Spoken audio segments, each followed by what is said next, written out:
I'm Al McFarlane. Welcome to Conversations with Al McFarlane. Glad to be here and glad to have you along. Thank you for being here. What a beautiful day. We have to enjoy all of these wonderful sunny and relatively warm days while we have them.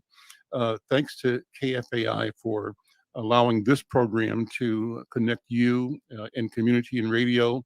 And thanks to the National Newspaper Publishers Association, we're streaming the program live to the Facebook page of Black Press USA. Of course, we're also streaming it to the McFarlane Media, social media platforms locally as well.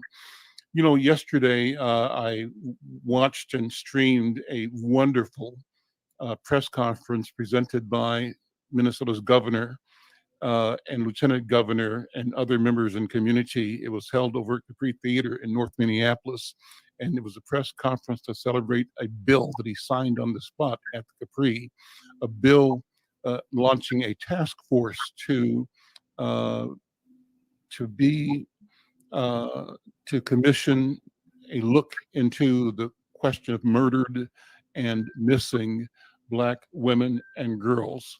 And uh, we want to talk about that today. Uh, I'm pleased to have joining me to begin with Lisa Clemens, who was part of the press conference. She's the leader of the uh, uh, community service organization that we see a lot in media, Mothers, A Mother's Love, and they're doing a lot of work in trying to resolve and present and support victims of violence in our community.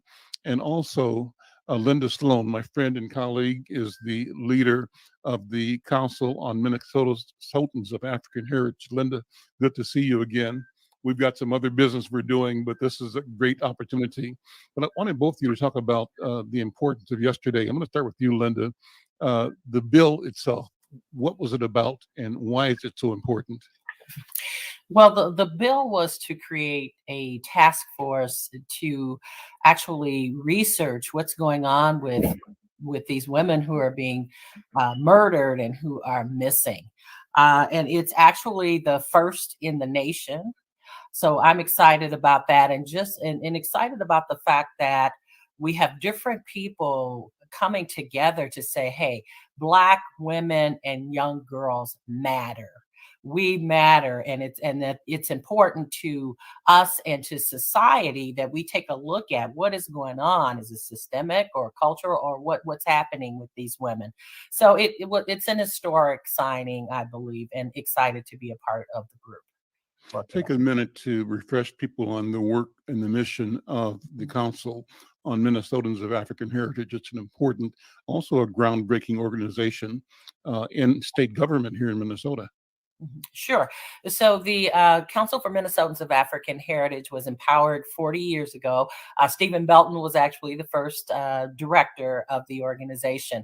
And the organization agency was formed really to ensure that people of African heritage, so that would be African Americans and African immigrants, would be able to fully benefit and participate in everything that the state has to offer, all of the resources, the political, social, economical impact that the state has. And so our main charge is to advise the governor and the legislature on the issues that pertain to the African heritage people. And that's how kind of I got actually engaged in this space as well. Thank you. Lisa Clemens, how are you, my friend? I'm doing good, Al. Thanks for having me here. Hello to my beautiful sister, Linda. Lisa, it's always good to have you on. You are, Lisa, an inspiration. You are the epitome, the model of courage and integrity, of fierceness and fearlessness. I remind people that you were a sworn officer. You yourself were a police officer, and you also have been an active and remain an activist in community.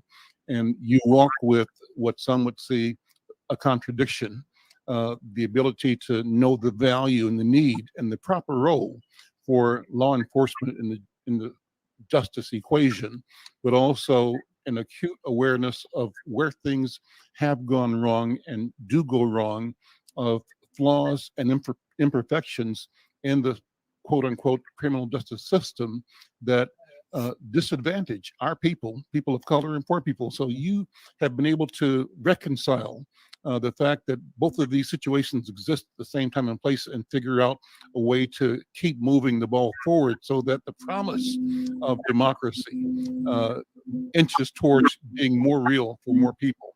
So I want to thank you for that. I want to ask you to talk about yesterday in particular, the governor's bill to create the task force on murdered and missing Black women and girls. What does it mean to you? Al, it was a prideful moment for me. It has taken, I started a Mother's Love Initiative in 2014, and it took me 4 years to be invited to a table to talk about mothers and daughters. It took me 4 years for people to understand that if 70% of households are headed by mothers, especially in the African American community, that is no diss on our Black men because they help us in many ways. But if we are heads of those households, how can it be a table set that we weren't sitting at? I'm glad you mentioned the fact that I was a Minneapolis police sergeant. I'm unapologetic about that, Al, because it allowed me to have the insight into law enforcement and into being a person as an activist in the community. So when I was in the police department, I worked in child abuse, I worked in sex crimes, and my closest friend, Lieutenant Gunter, retired Lieutenant Gunter, worked in juvenile. And the reason I mention those units is because in the Minneapolis Police Department and departments across this country, those are the least desired units to work in. And those are the units that you go to when you are under punishment in your police department. So think about that. Sex crimes, women, child abuse, children, juvenile, youth. How can those be the least desired in units that you get sent to under punishment? So Gwen and I used to talk all the time, Al, about parents whose daughters or sons were missing, but primarily it was daughters. Once the system classifies you as a runaway the first time, you are a runaway from that moment on.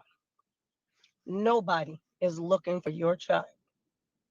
And it always drove Gwen and I crazy because we had this huge assumption, and 9 times out of 10, it was young Black girls. So there was this huge assumption that young Black girls couldn't disappear unless they wanted to disappear. They had to be part of their disappearance. They couldn't be forced into sex trafficking and molestation and rape and kidnapping, only to years later find out that is exactly what was happening to our young Black daughters. So while it took us a long time to get to this point, laws aren't named after little Black kids. Laws are not named after Black women. Amber Alert wasn't a Black child. All of these things were not named for us. So I don't know why anybody would think that they would create something like this before now. But it has been created. And I, like Linda Stone and Lakeisha and everybody else that's on this thing, we intend to make it work. Talk about the numbers. The numbers are horrific. Do you have a sense of what the numbers are in Minnesota or the numbers around the country for murdered and missing Black women and girls? Anybody? They did give us the numbers at the press conference. That was the first time I heard them. I did not write them down, but I'm so glad to see Jalila pop in because this is my sister who deals with our young Black girls who have been shot, families of those who, young girls and mothers who have been killed. So her numbers will be astounding. Jalila, good afternoon. Good to see you. Thank you for joining the call.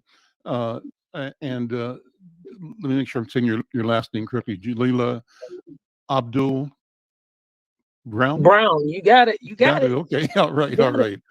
So thank you for being here. Thank you for the work that you're doing in our community. I'm going to pass the mic to you. What's on your mind, and what do we need to do to learn about our responsibility, our need to be accountable as community, and as parents, as sons and daughters, and mothers and fathers? What should we be thinking about?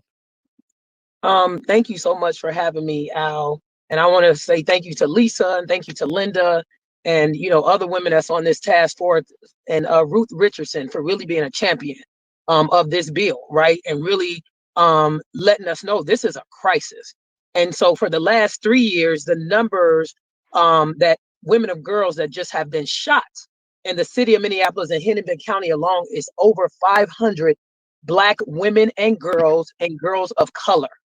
That is astounding.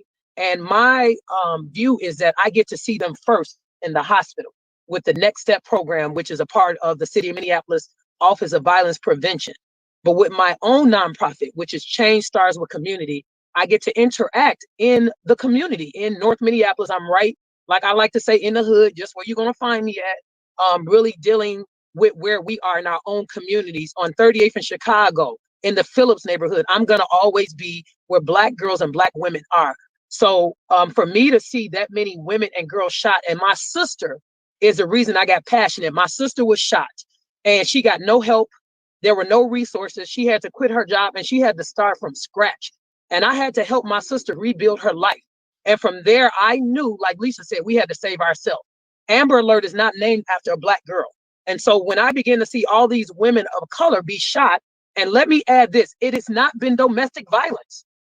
Over the last 3 years, the girls and women I've seen have not been domestic violence. It has been neighborhood violence. There she goes, shoot her.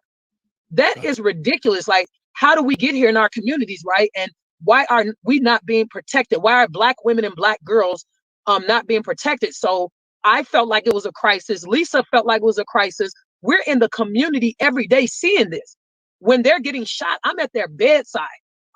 We just got, and shout out to Bishop Howe, who allows me to host these meetings in his church. Of this year, I have, like I said, over 320 women and girls that have been shot in the city of Minneapolis. I've buried all those young Black girls.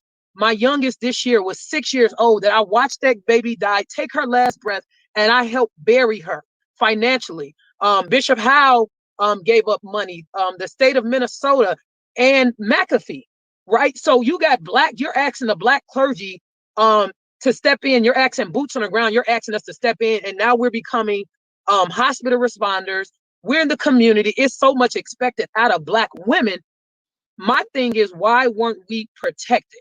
So what Lisa said, right? We're going to continue fighting. I believe that this is a step in the right direction so that we can get laws and policies that reflect who we are culturally, right? And then get at it from a trauma-informed care lens that says that nothing is wrong with me, even though something happened to me.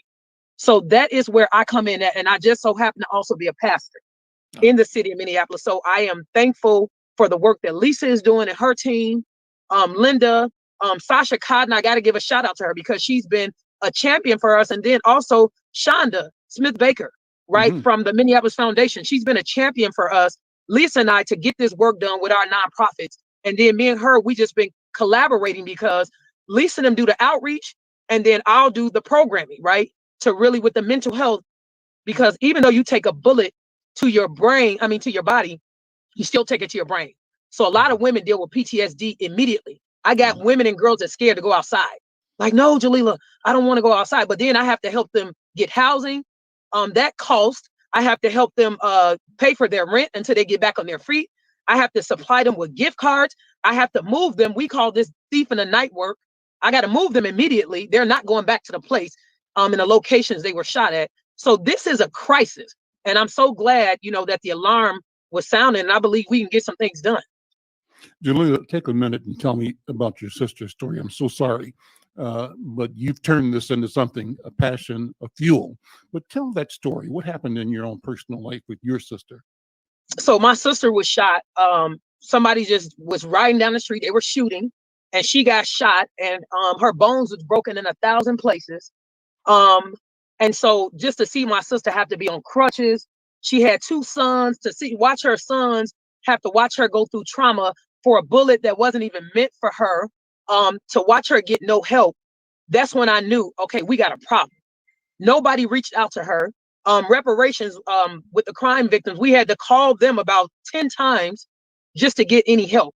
So then I financially began to undergird my sister. And I got a success story about her because she began to drive that pain and that bullet she took. And now she's a licensed esthetician. She just opened her own business. It's called Glow Skin Space.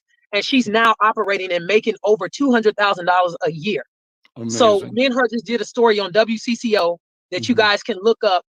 She's helping now Black women recover from bullets and trauma. So I connect her to a lot of my girls when they need facials, just to let them know you are not what happened to you, right? And that you can overcome this trauma.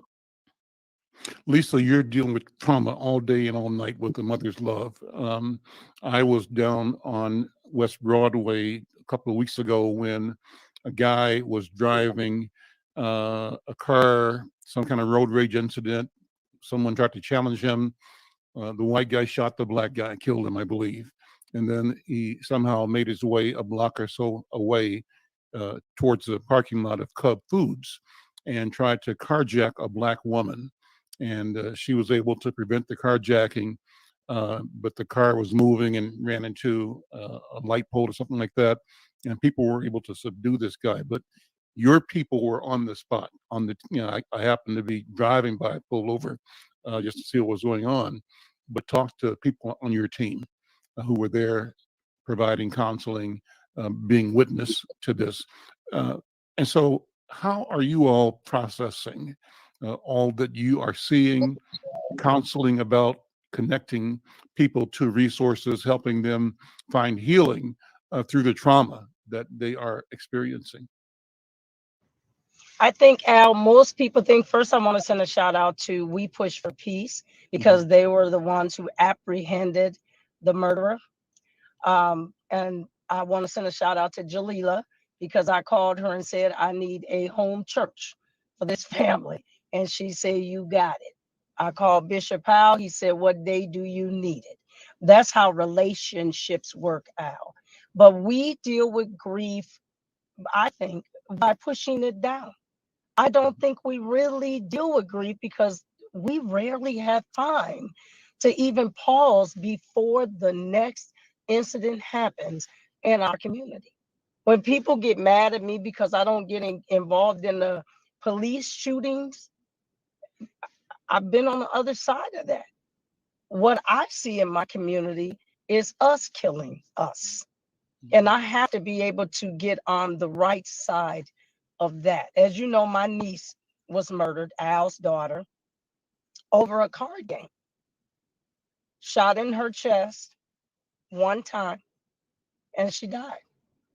So these things have impacted every family in the Black community. I don't care if it was your child, your sister's child, the neighbor's child. It continues to impact us. It continues to add trauma to us. We continue to grieve, even for, as you know, Jalila, these are families that's not related to us, but we grieve as if they are. So in my team, I can see it in my team. I can see it, Al. They will come to work, even when you know they are broken. They will still show up to do the work. So I have to call Reverend Heron. I have to call Reverend McAfee, and I have to say, you grounded. You have to go talk to somebody. And that's how we end up dealing with our grief trauma. Or I'll take them to a comedy show. I'm taking them to have their nails and toes done. I mean, I'm just trying to do anything that will get a smile or some laughter out of the women on this team. We see it before it gets to the hospital, Al. Once it gets to the hospital, it's Jalila's. We go down to the hospital to offer her any support she needs. If she's got a funeral, she'll call and say, hey, I need a mother's love here. And that's what we do. We play off each other in a partnership. I'm Al McFarlane. This is Conversations with Al McFarlane. My guests include Lisa Clemens. You heard her voice just now. She's the originator of A Mother's Love, Jalila Abdul Brown. And Jalila, give me your organization's name again. It is Change Starts with Community. Change Starts with Community. Great. And Linda Sloan, who's executive director of the Council of Minnesotans of African Heritage. And we're talking about I think, a watershed event yesterday. Yesterday morning, mid-morning, Governor Tim Walz and Lieutenant Governor Peggy Flanagan joined Public Safety Commissioner John Harrington in announcing and that they were going to be signing a bill on the spot at the Capri Theater. The bill created the task force on murdered and missing Black women and children. And that's historic. It's significant. It comes on the heels of pioneering work done, I think, by Lieutenant Governor Peggy Flanagan, an American Indian. And at her instigation, the state had previously moved to create a look at murdered and missing Indian women and girls. That's significant, but now an initiative to look at the same set of circumstances for Black women and girls murdered and missing. This movement is not just in Minnesota, it's national, because the catastrophe is not just in Minnesota, it is national. And I hope that we might be joined before the hour is over from people who are on the national level. There may be others looking to get in the program. AZ is my producer. If others log on, AZ, just bring them into the program. We want to expand the conversation. And so, Linda, what will the task force do? What is the work of the task force, and how can citizens support this work? The work of the task force really is primarily to research and to make recommendations. You mentioned earlier about the numbers. The fact is, we don't really know what the numbers are. It's so what was stated was between like 64,000, 75,000. So that just tells you there are a lot of women and young girls who are missing and murdered, but we don't have the numbers. So what will happen is the task force will deliver a report December of next year, and that report will have recommendations. It'll have information about systemically what's going on with policing, socially, culturally. So everything that relates to what could possibly be the problem, we will be doing the research on it. And then also coming up with some recommendations as to how to deal with this problem, because it is, I mean, it's a huge crisis. And I just, before I forget, want to give a shout out to Lisa and Jalila. I just so admire you two and the work that you're doing in the community. I started working with 21 Days of Peace and started being out there on the streets. And my God, it's something being out there. And I would always hear about the work that you two are doing. So I just had to mention that. I so admire you and respect you for the work. Well, Jalila, what do you want to be an outcome of this? What kinds of things in your spirit, in your mind, will this work lead to? I want to see laws and policies that reflect us. We can talk all day, but if we don't change laws and policies that actually work for us, we'll continue to see the same systemic cycles that we've already seen. And Linda, thank you so much, and for bringing up the 21 Days for Peace. When we did that, we had a member of Shiloh team, a female that was shot. I know. Okay, so I had to follow behind the ambulance and have somebody get there while I was on my way there. So that just lets you know that this is a crisis. And so what I want to see real change. I'm tired of talking. We go in so many rooms, and Lisa know this. So when you call me, you calling me for results, because I want to see results. And that is a changed life. That is for us to get a lot of these women and girls back on their feet. And then it also looks like prevention. So I do a lot of violence prevention camps. Lisa does them in the summer. I do them because that's what's needed. We need to be preventative and not reactive. And I think so many times in the African American community, we've been programmed to be reactive. I want to be proactive, right? And I really believe that now, okay, we've had so many women, Black women and girls, just be shot and killed alone this year in the city of Minneapolis. It's a pandemic. It's beyond a crisis, right? So can you imagine how many people I've watched die this year?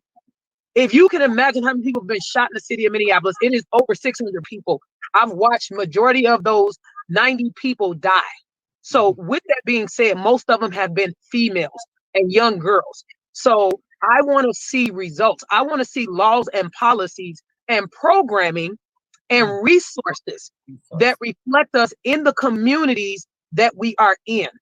And it's a public health fact that when you see more resources, you see less crime, you see less shootings, and you see less violence, right? And you see better food, you see better education. So when we begin to get at the root of the problem, which is systemic, because these laws were not created for us, they were not created to reflect us. So when we begin to do that, and we're at the table to actually do that, I believe that we are now going to see some real results. And so these women will even know where they can come to.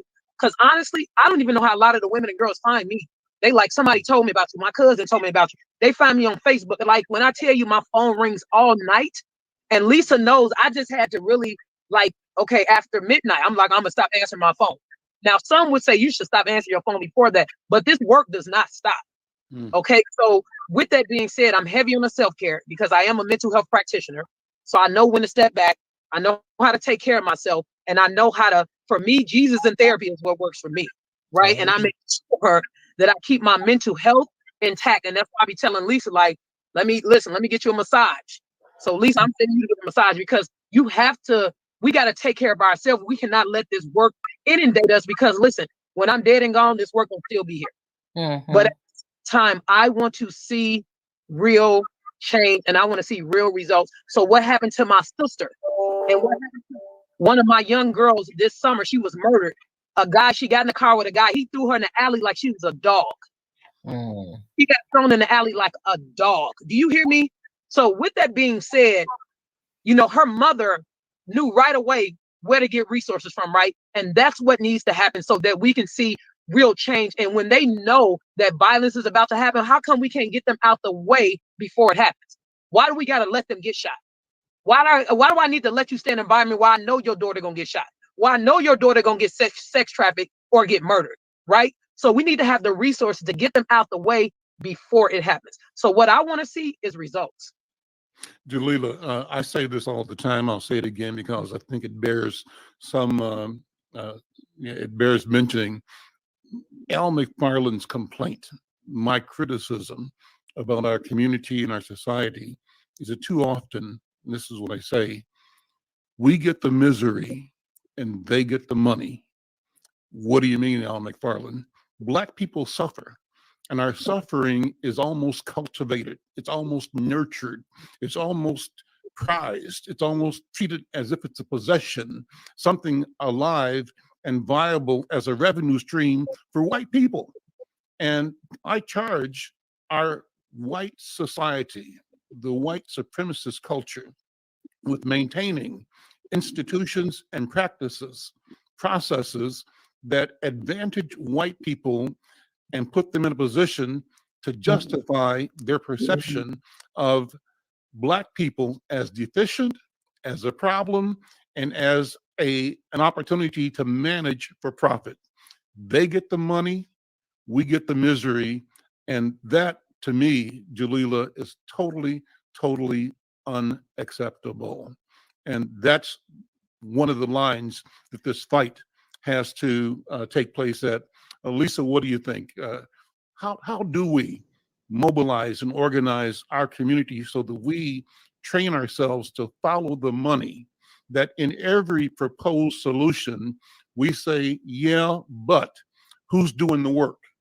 And how much of the expense or the cost of this work is flowing through the and developing the gifts in our community? If we're talking about healing, is there an investment in healers in our community? And should there be? If we're talking about the prevalence of like 30% of all of this violence against women being against Black women, though Black women make up 15% of the population, then ought not 30% of all the resources to deal with violence prevention, violence solutions be directed to and for Black women, practitioners, healers, uh, uh, solution providers in the Black community? Lisa Clemens, what do you think? So when you say follow the money, my thought immediately is, but where are we following it to?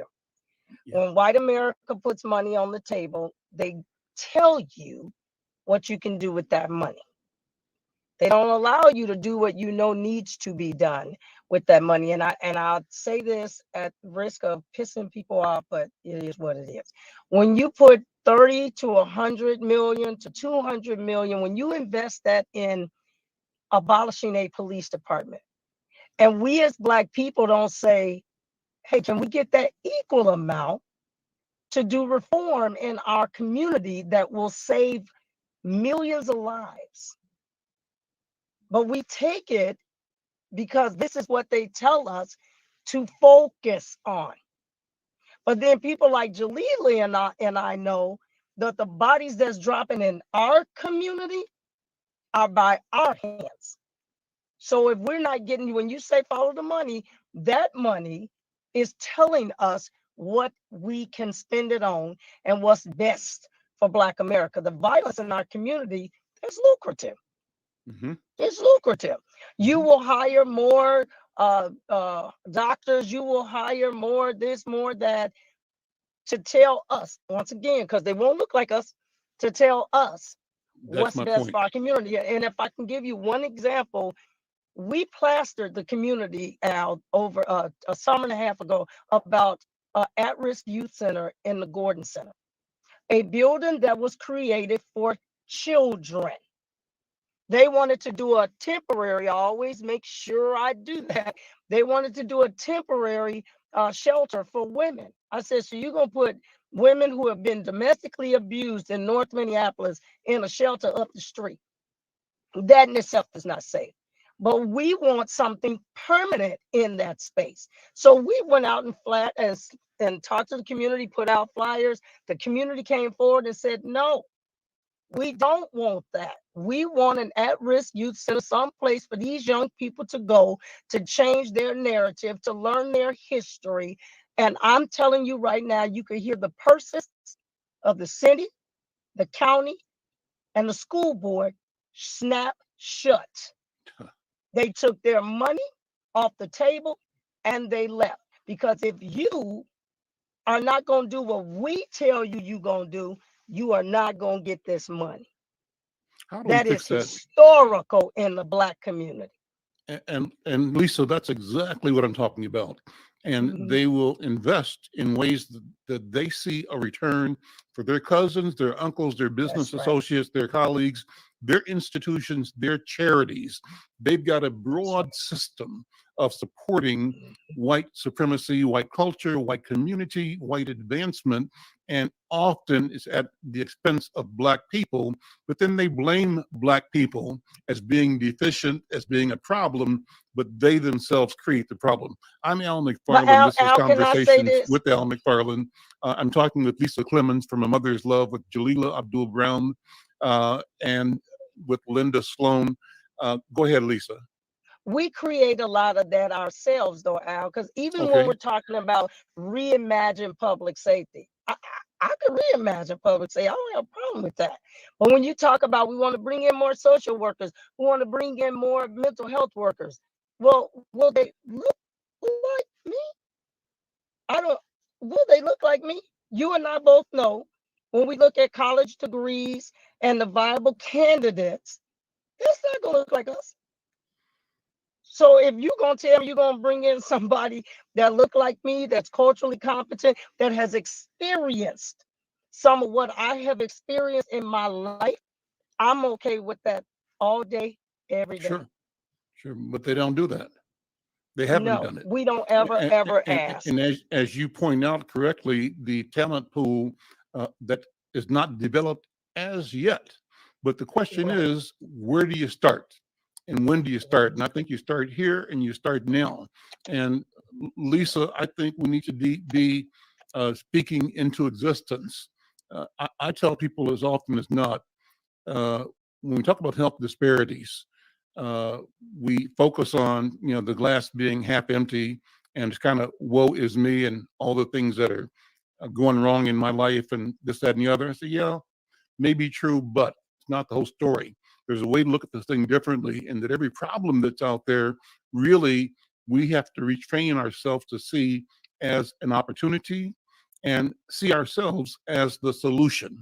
And so the solution side, to be owners of the solution side of the equation, means that we use all the things we imagine, that we train for, that we grow in our relationships with each other and relationships to the problem, to become the answer, to do the prevention, to be the prevention, and to provide the interventions as interventions are needed. That includes being able to look way upstream. How do we get the 5-year-olds and the 9-year-olds and the 12-year-olds on a compassion and empathy track, where a 5-year-old, you know that your granddaughter has a loving personality. You know that she loves her grandma, loves people. Her spirit is a spirit of compassion. You see that in that child.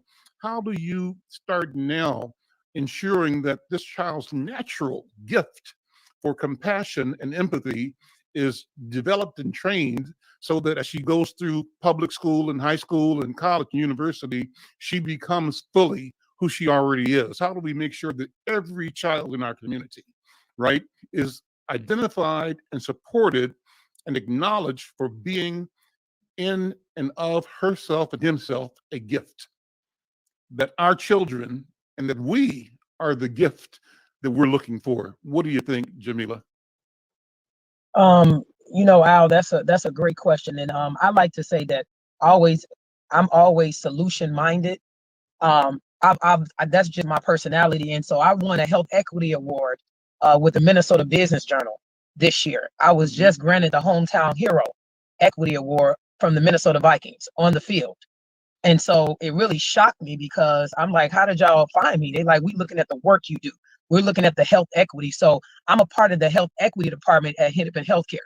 And so when I begin to see Black people die of COVID at an advanced rate, I set up clinics immediately.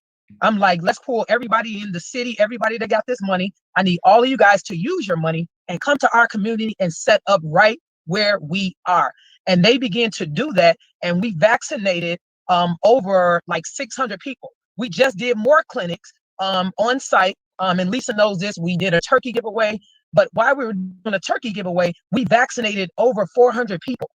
So that is a lot of people, and some people got boosters, including Sheriff Hutch. So we got to begin to be solution minded. And so, because we may see a young girl who I see young girls holding guns. I started a gun bucket.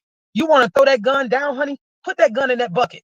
Young man, you want to throw that gun away? You ready to get out that life? Put the gun in the bucket. And so we connected with Hennepin County Sheriff to now pick up those guns, right? Instead of you arresting them, allow them to turn those guns in. And then what I began to do was invest in the young girls. I had to start investing in them. And what I did was I took them out of the neighborhood. All of the field trips, one field trip cost me about $2,000, right?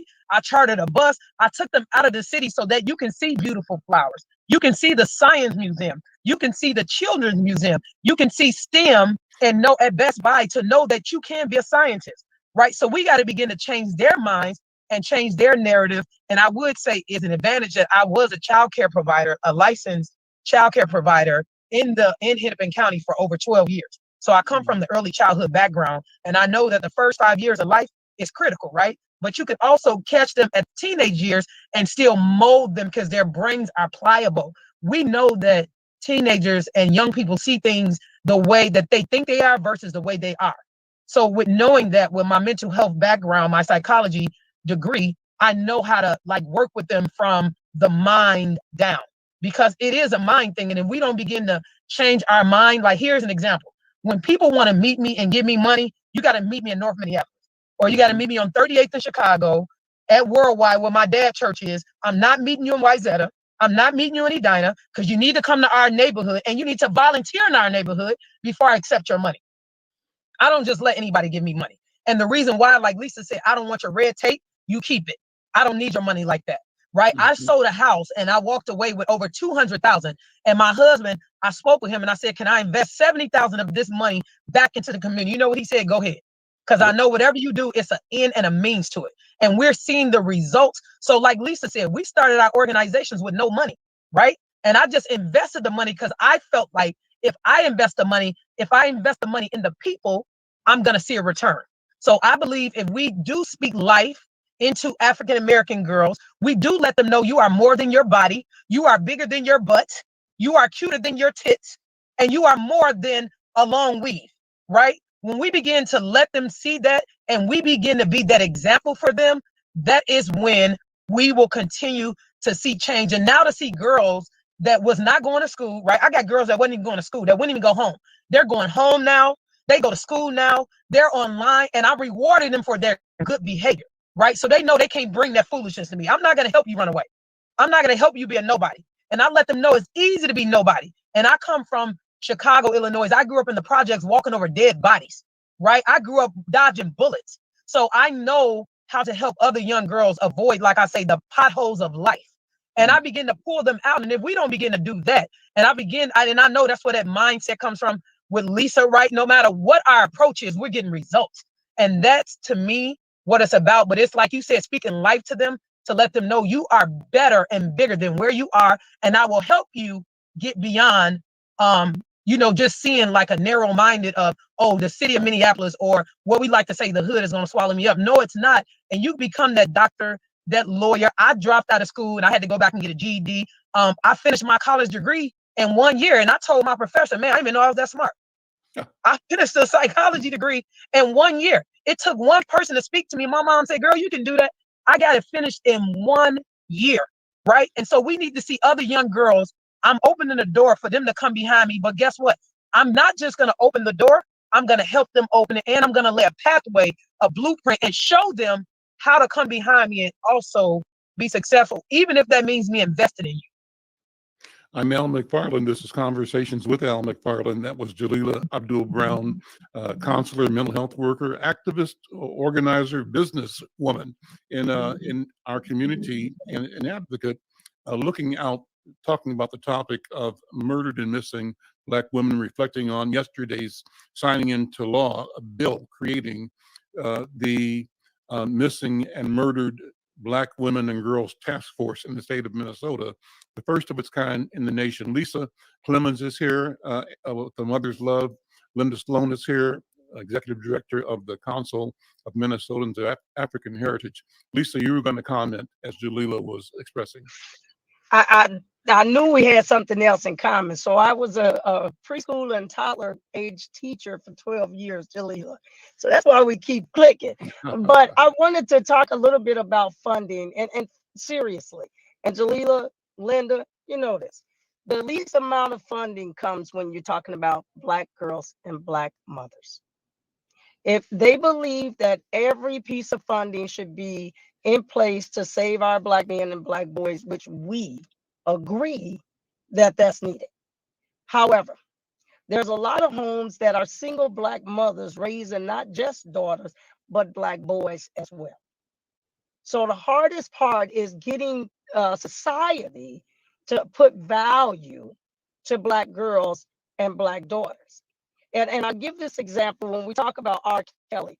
Al, I never seen so many women on Facebook talk about how he got railroaded.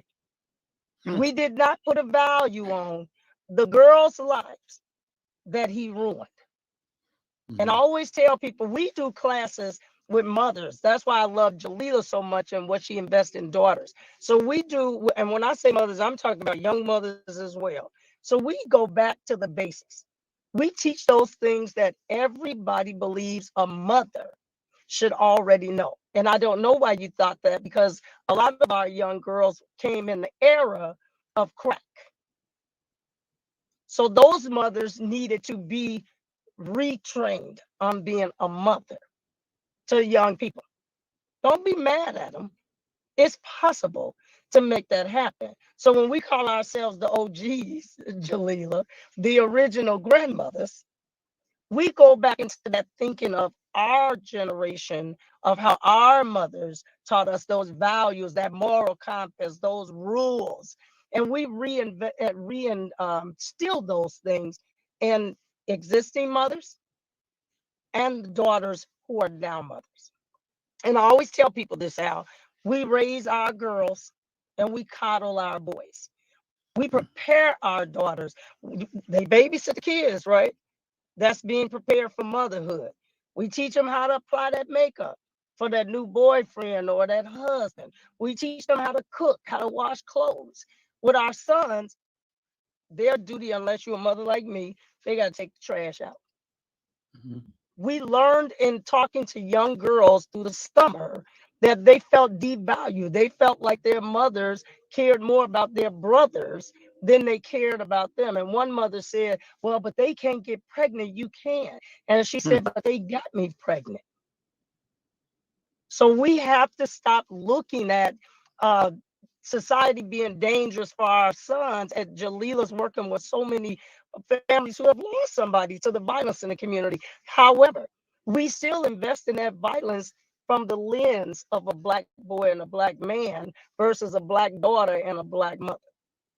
We don't count those bodies. I wonder if either of you saw, I got in my inbox this morning, shocking, a video about a fight out at the airport yesterday. Frontier Airlines, a fight, and it was like about a 2-minute video.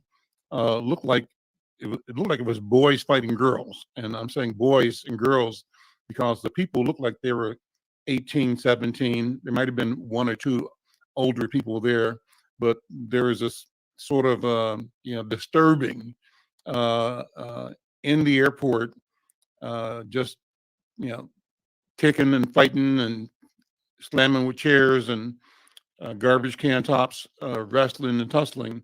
And I don't know what the event was, but I watched the comments about it, and a lot of them appropriately said, "This is sad," and what is this?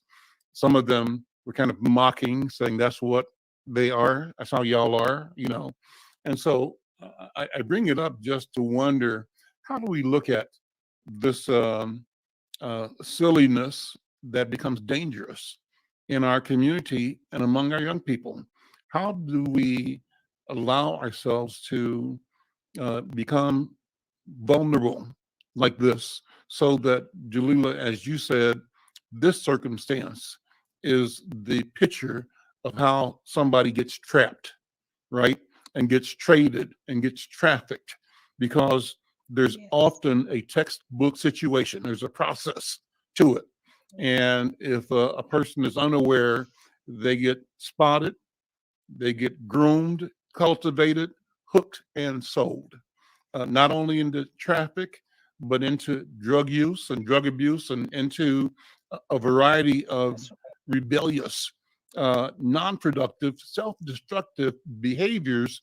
And as they experience this transformation to the negative side of their own personality, they think they're okay.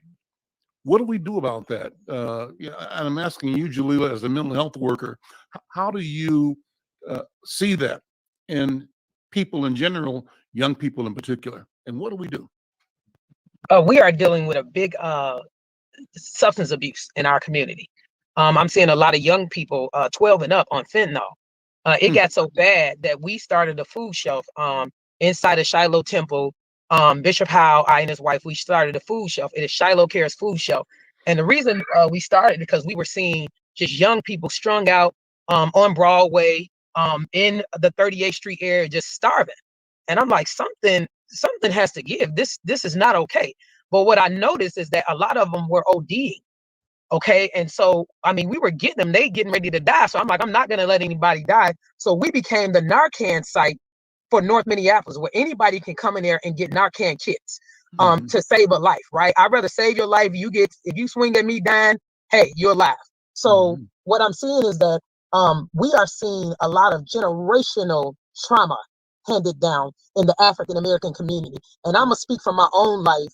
What I saw from my own mother, I grew up with a mother and a father that were addicted to drugs. Now, people already told me at 10, you're gonna be on drugs too. So I should be out of my mind right now, and I should be a zombie somewhere, strung out on drugs. So a lot of this stuff, this trauma is generational. Your microphone, something happened to your microphone. A little Can you bit. hear me now? I hear you, but yeah, I think you got covered up. Your mic got covered or something, but go ahead. Okay, can you hear me now? It's different from the clarity that it was before. I don't know if you can move your mic a little bit. Can you hear me now? Yeah, that's better. Okay. So a lot of what we're seeing with what's going on with a lot of our young people is generation. Right? It used to be a time you could correct the kid, and the mom would say, "Thank you. You correct the kid today, the mom coming to fight you too." Mm-hmm. Right? So when I see most young people, I already know 9 times out of 10 I'm dealing with a mother or father who's the same way. Mm-hmm. Right? A lot of this stuff is generational. It is handed down. It is learned.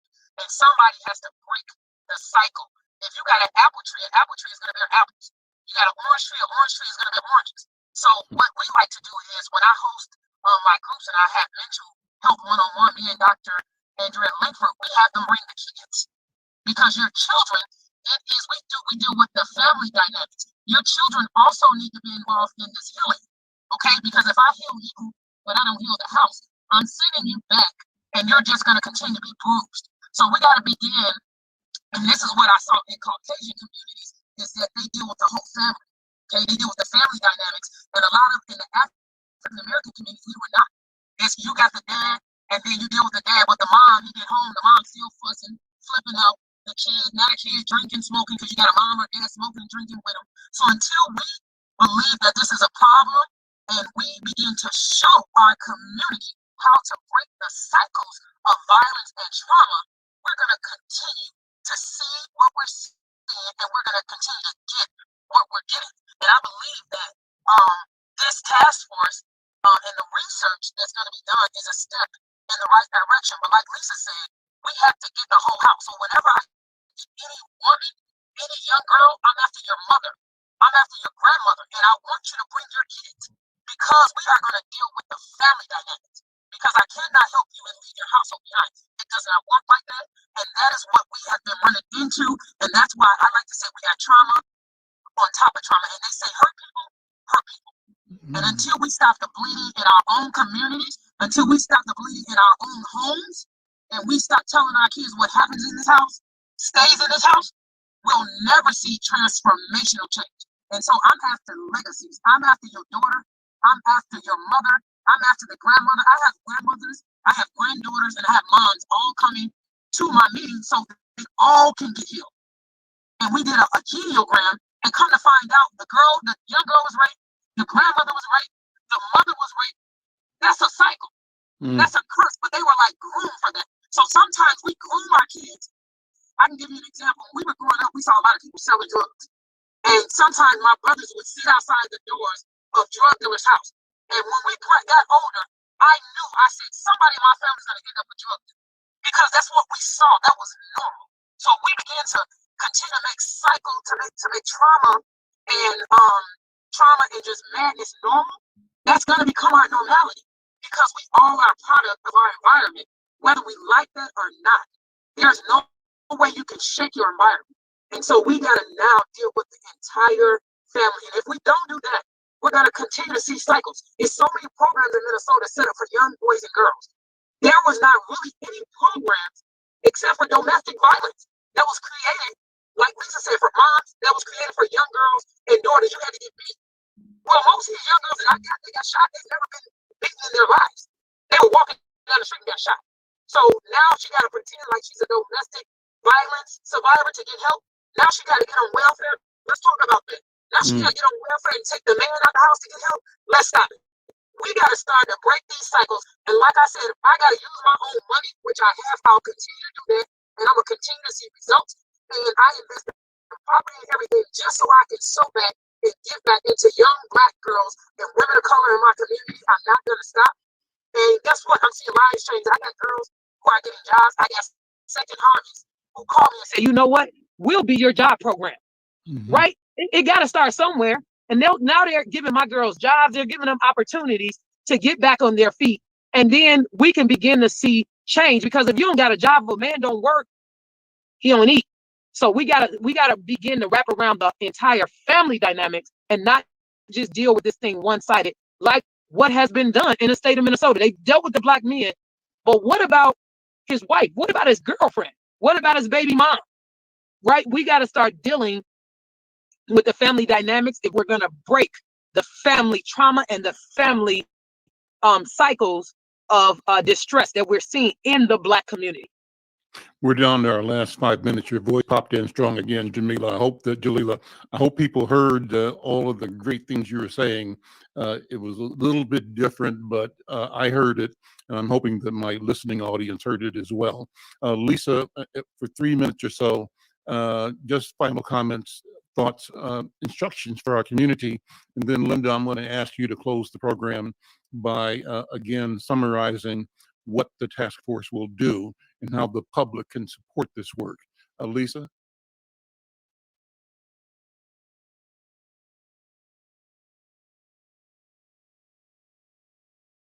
Now, Lisa, I can't hear you now, so you are muted, I think.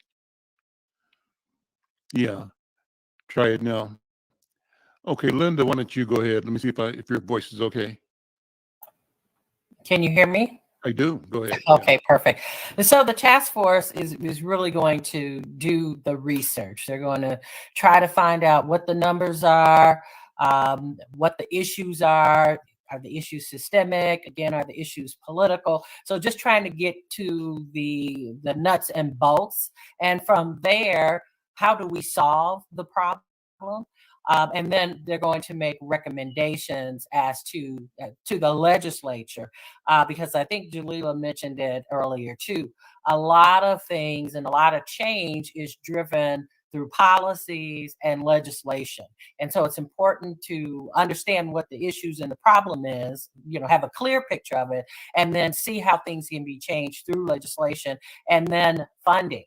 We've got to have people in the right places so that we can get money for programs and equal services. But if you don't have people in position, if you don't have people on boards and commissions and sitting at these various tables who can say, hey, well, what about XYZ? Then we won't get the funding to drive the change. So this task force is really just going to look at it comprehensively, see who the players need to be, see what needs to be done, and then make recommendations to the legislature and to the community as well to drive the change. And again, Jalila mentioned transformational change.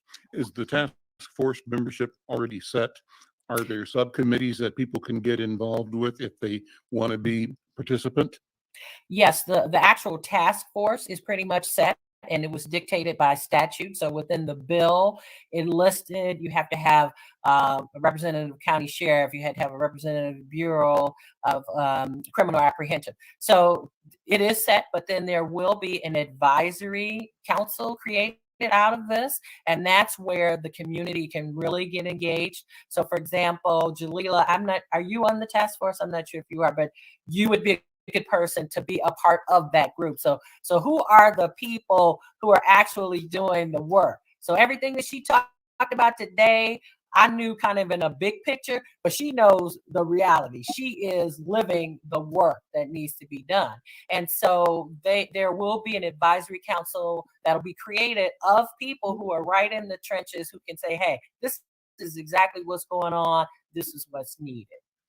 Lisa, try your mic again. Let's see if you can get a word in here before we close out. Lisa? Nope, not hearing you. Listen, I just want to say thank you so much, Lisa. As always, all that I did hear from you today and that I always hear from you is enlightening, refreshing, and encouraging and challenging. So thank you, Lisa Clemens, A Mother's Love, for all you do. Jalila Abdul-Brown, what an amazing story and narrative and set of solutions and attitude, confidence that you've brought to this program today. I want to thank you. Linda, your work at the council, thank you all so much. We're out of time, a great program, but stay tuned. Call up Jalila at the Shiloh Temple. You can reach her there, I'm sure. Call up Lisa Clemens at A Mother's Love. Call Linda at the Council on Minnesotans of African Heritage. Get plugged in. Bring your voice. Your voice matters. I'm Al McFarlane. We'll see you next time. Thank you all.